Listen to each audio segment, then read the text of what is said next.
MasterCell est une CDMO, c'est Contract Development and Manufacturing Organization. C'est donc une société qui fabrique à façon des médicaments pour des sponsors, des clients. Et dans notre cas, on est focalisé, spécialisé uniquement en thérapie cellulaire et génique. On a plus ou moins doublé le chiffre d'affaires chaque année. Et aujourd'hui, sur les 2 dernières années, on a connu une croissance entre 50 et 75% par an. Et en termes d'emploi sur le site, juste pour la Belgique, on devrait terminer l'année à environ 140-145 personnes.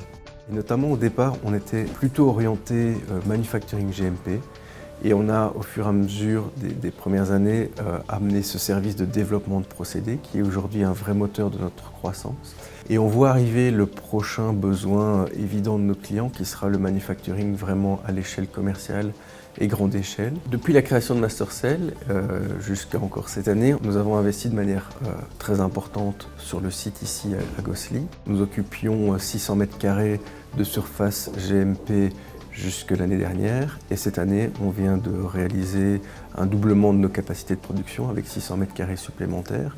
L'idée est de continuer à investir localement. Les questions principalement que je reçois au niveau du conseil d'administration aux actionnaires en termes d'investissement n'est pas est-ce qu'il y a moyen de produire moins cher ailleurs, est-ce qu'il y a moyen d'obtenir des meilleures conditions ailleurs. Non, la question principale qui revient souvent c'est est-ce qu'on peut garantir d'avoir suffisamment de ressources humaines et un recrutement suffisamment important que pour continuer à investir ici sans se poser de questions. Le monde va très vite et on nous demande d'aller de plus en plus vite avec des choses qui prennent beaucoup de temps.